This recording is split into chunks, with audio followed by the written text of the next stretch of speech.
अच्छा, जो वो मूर्ति से बात कर रहे थे वो अलग है। नहीं नहीं, ठाकुर जी के एक मित्र थे जहाँ रहते थे। ठाकुर जी तो बांग्लादेश के रहने वाले थे ना, पावना के। तो वहाँ पे पद्मा नदी बहती है। पद्मा नदी जो यहाँ पे गंगा नदी है, वही वहाँ पे पद्मा नदी बोली जाती है। तो पद्मा नदी का वहाँ पे जो पाट है बहुत चौड़ा है। तो वहाँ पे छोटे मोटे नाव तो चलते हैं, बड़े बड़े स्टीमर चलती हैं इस पार से उस पार जाने के लिए। तो वहाँ पे स्टीमर घाट पे सरकारी लोगों की नियुक्ति होती है, स्टेशन मास्टर गवर्नमेंट की तरफ से। तो प्रफुल्ल चंद भट्टाचार्य एक स्टेशन मास्टर थे। तो जहाँ ठाकुर जी का था, हिमायतपुर गांव था ठाकुर जी का, तो वहाँ पे पावना हिमायतपुर में ठाकुर जी थे, वहीं आश्रम था ठाकुर जी का। तो वो इनसे सलाह लेने आते थे। ठाकुर जी की अवस्था उस समय 22 साल की थी। तो कोई भी, जैसे हम लोग सलाह नहीं लेते हैं, मैडम ये बताइए वो बताइए, तो वो सलाह कुछ भी होता था तो अरे अनुकूल आप बहुत अच्छा बताते हो सलाह। तो एक दिन उनका संजोग से ट्रांसफ़र होने लगा कि अब यहाँ से जाएंगे दूसरे स्टेशन पे। तो आए तो बोले कि देखिए आपके साथ थे तो बहुत सलाह मिल जाती थी, अब क्या करेंगे हम, तो कोई जीवन में सलाह लेना होगा तो कैसे मिलेंगे आप। अब वो तो नहीं कि आज कोई फ़ोन है कि फ़ोन कर लेंगे। तो ठाकुर जी बोले कि कल सवेरे आइएगा। अब वो क्या जाने कि सवेरे क्यों बुलाए हैं। 22 साल की अवस्था में ठाकुर जी ने रात भर बैठ करके एक किताब लिखी। मतलब लिखे कई बात कि इस बात में से कोई भी बात कोई पकड़ेंगे तो इनके पूरा जीवन का बोल दिए कि समस्या का समाधान कर लिख देंगे। सवेरे आए तो उनको कागज़ लिखा हुआ अपना दे दिए। तो बोले इसमें तुम्हारे न अब कभी आने की जरूरत नहीं है, तुम्हारे पूरे जीवन में जो भी समस्या आएगी इसी में लिखा हुआ है, तुम खोल के पढ़ना, वो कहीं न कहीं कोई न कोई सूट कर जाएगा। तो बोले ऐसा, हाँ, उसका नाम है सत्यानुसरण। तो वो तो बांग्ला में ठाकुर जी लिख के दे दिए। अब बाद में ना उसको छपवाया गया, जब देखे कि जीवन में काम आ रहा है, भैया ये तो पूरे ग्रंथ का निचोड़े ठाकुर जी ने लिख दिया था 22 साल की अवस्था में। तो वही ग्रंथ खाली लिखे, और तो ग्रंथ खाली जो बोले ना, तो ठाकुर जी बोलते थे कि देखो अगर हमारी बातों को हमारे सामने नहीं लिखा जाएगा तो बाद में बात का बतंगड़ बन जाएगा, और हजारों साल बाद कोई मानेगा भी नहीं कि हम बोले हैं। इसलिए आदमी रखते थे कापी कलम लेकर के कि हम जिससे बात करते हैं, कोई क्वेश्चन पूछ रहा है उसका जवाब देते हैं, तो हम क्या देंगे ये हमको भी नहीं पता है, आप बैठ के लिखते रहा करो।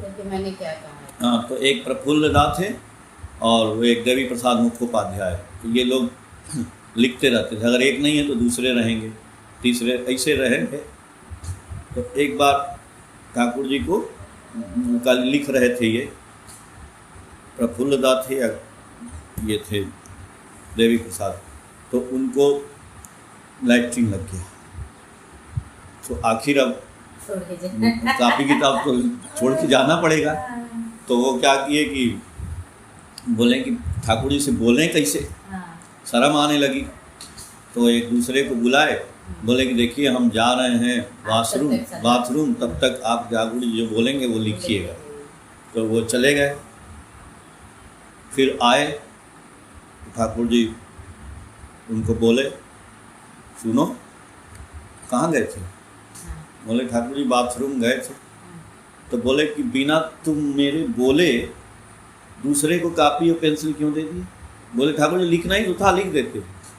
बोले ना, जितनी देर तुम गए थे उतनी देर हम बोले ही नहीं। बोले क्यों। बोले ठाकुर जी कि हम भाव में बोलते हैं, हम क्या बोलते हैं वो हमको भी नहीं, परम पिता जो बुलवाते हैं बोलते हैं, और उस भाव को दूसरा आदमी नहीं लिख सकता है, वो तुम ही लिख सकते हो। हमने और तुमको चुना, तुम इतना देखिए ठाकुर जी की जो है रिसेप्टिविटी थी, ये बात बोले उनको। तो वो सत्यानुसरण जो ग्रंथ है आज सबके लिए काम आ रहा है, पूरी दुनिया के लिए। तो ठाकुर जी उसमें पहला चैप्टर खोलेंगी तो उसमें लिखे हैं, देखिए कोई भी साधु सन्यासी भगवान कोई भी ये नहीं लिखता है। ठाकुर जी लिखे कि अर्थ मान यश इत्यादि पाने की आशा में मुझे ठाकुर बनाकर भक्त मत बनो। धोखा देने पर धोखा ही पाओगे जब तक तुम्हारा ठाकुरत्व नहीं जागता। मतलब ये ना सोचो कि हमको पकड़ोगे तो आगे तुमको अर्थ मान यश मिलेगा, अगर ये सोच के आए हो तब भाई मेरे दीक्षा न लो। अब ऐसा कोई बोलेगा? लेकिन हाँ, ठाकुर जी को जानती हैं, समाधि लग जाती थी। जैसे कहीं गए हैं कि कीर्तन हो रहा है तो ठाकुर जी भी उसमें लगते थे कीर्तन उर्तन करने। उसके बाद ना उनकी चेतना खत्म, शरीर में से पूरा सांस उस रुक गया, गिर गए जमीन पे। हर आदमी सोचे अरे क्या हो गया। स्टार्टिंग में जब हुआ तो लोग समझ नहीं पाए, तो देखे हाथ डॉक्टर बुलाया गया तो नब्ज नहीं चल रही है, हृदय की धड़कन बंद, सब बंद, हाहाकार मच गया, ठाकुर जी मर गए। तो सब लोग बोले, थोड़ी देर बाद फिर बैठे रहे, नहीं फिर हाथ में से सुई कोचा गया, गरम कोयला रखा गया, कुछ फर्क नहीं, हिला ही नहीं। बड़ा लोग चिंतित हैं। थोड़ी देर बाद जो है 10-20 मिनट बाद चेतना लौटी और पैर हिलने लगा। अरे पैर हिल रहा है। फिर ठाकुर जी बोलना शुरू किए तो कई लैंग्वेज में बोलते थे। उड़िया बोल रहे हैं, बांग्ला बोल रहे हैं, हिंदी बोल रहे हैं, अंग्रेजी बोल रहे हैं, तमिल बोल रहे हैं, बहुत बोल रहे हैं। तो लोग कहीं क्या बोल रहे हैं, तो पहले तो कुछ समझ नहीं पाए। बाद में उनको 80 बार जीवन में समाधि लगी, तो लोगों ने वो लिखना शुरू किया। तो जो लोग जैसे बांग्ला है तो बांग्ला में लिखे। तो एक किताब है पूरी, उसके नाम है पुण्य पोथी। तो ठाकुर जी उसमें पूरा ब्रह्म की बात क्या क्या बोले हैं। बाद में ठाकुर जी पूछा कि ठाकुर जी आप ये बोले हमको ये ज्ञान नहीं कि हम क्या बोले, लेकिन जो बोले हैं वो हमको भी बताओ क्या बोले हैं। तो उसमें ठाकुर जी एक जगह बोले बांग्ला में, उनका कनेक्शन उस परम हाँ, बोले परम पिता। तो बोले ठाकुर जी कि परम पिता तो वो खुद ही थे, लेकिन अपने थोड़े व्यक्त करते हैं। तो मानव रूप में आए तो मनुष्य जैसे ही है ना। वही बात है। कई जगह लोग पूछे तो कई जगह वो इंडिकेट भी किए हैं अपनी तरफ हाथ करके। तो वहाँ पे एक जगह ठाकुर जी बोले हैं बांग्ला में, तो की चास, और समाधि अवस्था में, एक धर्म अर्थ काम मोक्ष यदि ई सब चास की छुपा बिना किछु न चास आमा की चास। ये धर्म अर्थ काम मोक्ष तुम्हारे पीछने घूरे बिड़ावे। वहाँ देखिए क्या बोले हैं सत्यानुसरण में कि हमको पकड़ने के लिए, मतलब सत्यानुसरण में बोले ना कि अर्थ मान यश इत्यादि पाने की आशा में मुझे ठाकुर बनाकर भक्त मत बनो। लेकिन यहाँ जब उनकी समाधि लग जाती है तो बोलते हैं कि तुम क्या पाना चाहते हो, धर्म अर्थ काम मोक्ष ये सब पाना चाहते हो तो ये नहीं मिलेगा। लेकिन हाँ कुछ मत चाहो, केवल हमको चाह लो, हमसे प्रेम कर लो, तो धर्म अर्थ काम मोक्ष तुम्हारे पीछे घूमने लगेगा। तो ठाकुर जी तो अब उसी में आगे और बोल रहे हैं, यदि आमा के पेते चास, यदि हमको पाना चाहते हो, मतलब हम मिलेंगे कैसे, नहीं बोले ना हमको चाह लो। यदि आमा के पेते चास, तो ठाकुर जी बोल रहे हैं ए सर्व जीव के भालोवास, ए जगत के भालोवास। जगत दुनिया में जितना भी जीव जंतु है सबको प्यार करो, भालोवास, ए जगत के भालोवास, ए जीव के भालोवास। तो बोले कि जे निजेर स्त्री के भालोवासे अब पर के भालोवासे ना, मतलब कि जो अपनी पत्नी को बहुत प्यार करता है और किसी दूसरे को नहीं चाहता है, न मानता है, न प्यार करता है, ठाकुर जी बोले वो हमको भी प्यार नहीं करता है। जे निजेर स्त्री के भालोवासे पर के भालोवासे ना से अमा क्यों भालोवासे ना, माने वो चाहते थे, बोले ना ठाकुर जी कि मेरी पूजा करते हो, तो मेरी पूजा का मतलब है कि जीव जगत की पूजा करना। हमको सम्मान देने का मतलब है कि दुनिया के हर प्राणी को सम्मान देना, चाहे वो कुत्ता है, चाहे वो इंसान है, चाहे वो पेड़ है, तो सबसे ठाकुर जी प्यार करते थे। ठाकुर जी बोले कि कुरूपता में भी सुंदरता देखने की चेष्टा करो। तो एक बार ठाकुर जी जा रहे थे तो आश्रम के गली में एक कुत्ता मरा पड़ा था, तो बहुत महक रहा था। लोग बोले ठाकुर जी बहुत कुत्ता बदबू कर रहा है। ठाकुर जी उधर से माने नहीं, आगे गए, जाके उसको बोले तुमको बदबू कर रहा है, इस कुत्ता का दांत कितना सुंदर है, देखो दांत कितना बढ़िया चमक रहा है। तो कितना महान ठाकुर जी थे कि एक बार ऑर्डिनेंस फैक्ट्री के एक आए JWM मैनेजर आए तो ठाकुर जी का दर्शन करने। तो हम लोग जैसे एसपीआर है ना, ठाकुर जी का दीक्षा देते हैं, तो ठाकुर जी के सेवक मान लीजिए, तो कोई सेवक लेके आया था कि पहले चलिए आपको जो है हम ठाकुर जी का दर्शन कराएंगे। और सुने थे कि ठाकुर जी से बात करने पर सारी समस्या का मन अच्छा लगता है। तो आए तो ठाकुर जी बैठे हैं, लोग देखे कि भाई ठाकुर जी आज बैठे हैं, आज कोई है नहीं वहाँ पे, ऐसा तो होता नहीं है। तो गए वो जाके बोले कि ठाकुर जी ये ऑर्डिनेंस फैक्ट्री के मैनेजर हैं, कलकत्ता से आए हैं आपका दर्शन करने के लिए, आपके मुंह से कुछ सुनना चाहते हैं। तो ठाकुर जी बोले कि आज हम कुछ बोलेंगे नहीं, आज हम बहुत दुखी हैं, आज हम बहुत दुखी हैं। तो बोले ठाकुर जी क्यों दुखी हैं? बोले आश्रम का एक कुत्ता आज मर गया, अब उस कुत्ता के दुख में हम बहुत दुखी हैं, आज हम किसी से बात नहीं करेंगे भाई, आज हम उसका दुख मनाएंगे, तो बहुत दुख लग रहा है। अब बोल के चुप हो गए। तो अब ये लोग प्रणाम करके वापस चल दिए। तो वापस जाने लगे तो वो जो महोदय लेके गए थे उनको बोले कि दादा आपको न बड़ा गड़बड़ हो गया, आज ठाकुर जी आप आए इतना दूर से कि ठाकुर जी कुछ बात सुनेंगे, लेकिन संजोग नहीं बढ़िया था और ठाकुर जी कुछ बोले नहीं। वो तुरंत कह रहे हैं कि आप बेवकूफ़ हैं क्या कि ठाकुर जी कुछ नहीं बोले? बोले कि तो कहाँ बोले ही नहीं, तो आप क्या, आप तो सुनने ना आए थे उनकी बात?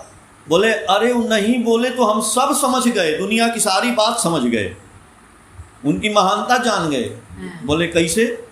बोले कि अरे इतना महान आदमी तो हम देखे ही नहीं, जो एक गली का कुत्ता मर जाने पर जिसके लाखों करोड़ों शिष्य हैं और उन गली के कुत्ता मर जाने पर जो शोक मना रहा है, उससे बड़ा प्रेमी इस दुनिया में कौन होगा जी? मूर्ख हो क्या एकदम? अब हमको उनकी बात सुनने की क्या जरूरत है, हमको पूरा ज्ञान मिल गया।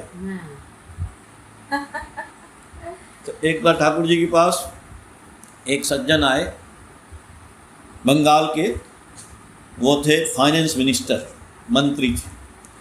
तो मंत्री तो अर्थ से उसका मतलब है पैसा से, तो मंत्री जी आए और ठाकुर जी के पास, तो सोचे कि यार यहाँ तो अब आज तो ठाकुर जी के भाई 10 करोड़ शिष्य हैं, उस समय तो कम से कम 10 लाख तो रहे होंगे। तो सोचे कि अगर इनको रोज इनका नियम है कि सवेरे ठाकुर जी को कोई 5 पैसा 1 पैसा दान करता है, देता है, इष्टवृत्ति उसको बोलते हैं, वही देता है, तब अन्न जल ग्रहण करता है। तो सोचे कि अगर भैया 10 लाख शिष्य हैं तो अगर 1-1 पैसा भी देगा तो 10 लाख पैसा हो जाएगा।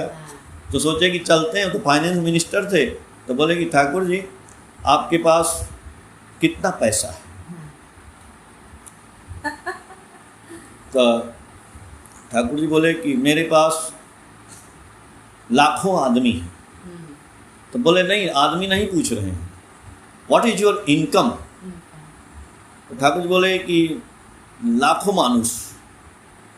फिर बोल रहे हैं, तो अब जब बार बार पूछें तो बार बार ही ठाकुर जी बोले मेरे पास मनुष्य हैं। तो ये सोचे कि चलो हम इनसे खर्चा पूछ लेते हैं तो खुदे पता चल जाएगा। ठाकुर जी आपका एक दिन का खर्चा क्या है? तो ठाकुर जी बोले कि प्रेम ही हमारा खर्चा है। बोले कि man is my income and love is my expenditure.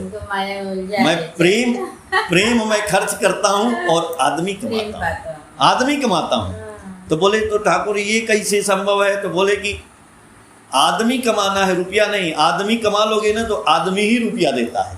अब तुम रुपया कमाओगे तो रुपया भाग जाएगा। क्यों? क्योंकि लक्ष्मी को खाली ले आओगे तो नारायण नहीं आएंगे, नारायण को लाओगे तो लक्ष्मी आएंगे। तो नारायण कहाँ है? इन आदमियों में ही नारायण है, मनुष्य में। इसीलिए ठाकुर जी बोले कि टका पराया मानुष अपना, जितना हो मानुष धर्म। देखिए मनुष्य को लेके ही तो कारोबार है। आज जितनी कंपनियां चल रही हैं, चाहे रिलायंस है, चाहे जो है, रिलायंस ने क्या किया? सबको फ्री में बांट दिया। फ्री में मोबाइल आया था 2016 में, तो उसने डाटा फ्री में दिया। तो डाटा फ्री में 1 साल लोगों को आदत डाला। तो पहले उसने आदमी कमा लिया, आदमी कमाने के बाद कहा कि अब पैसा दो। अब लोग पैसा दे दे के डाटा ले रहे हैं। तो ठाकुर जी वही बोले पहले मनुष्य कमाओ, मनुष्य कमाओगे ना, नहीं मांगोगे तब भी पैसा आ जाएगा तुम्हारे पास। और उसकी वाणी भी दी ठाकुर जी, देखिए तुरंत वाणी भी देते थे। बोलते थे उनसे ना कि लिखो लिखो वाणी आ रही है। तो वो तो बंगला में बोले, हम उसका हिंदी बता रहे हैं। ठाकुर जी बोले कि यदि तुम रुपया कमाना चाहते हो तो रुपया कमाना बहुत आसान है। जैसे हमने वो वाली अभी बताई ना, कैसे रुपया आएगा जीवन में, कैसे तुम्हारा वो ठीक हो जाएगा सब कुछ। तो ठाकुर जी बोले कि रुपए का जतन करो या नहीं, लोग का जतन करता चल, लक्ष्मी केशव बधे रहेंगे, विभव में रहोगे अटल। लोग यानी मनुष्य, मनुष्य का जतन करो, मनुष्य से प्रेम करो, मनुष्य को इकट्ठा करो, मनुष्य से लगाव रखो, तो लक्ष्मी और केशव तुम्हारे घर में अपने आप भर जा, वो पूरा अपने आप रहेंगे।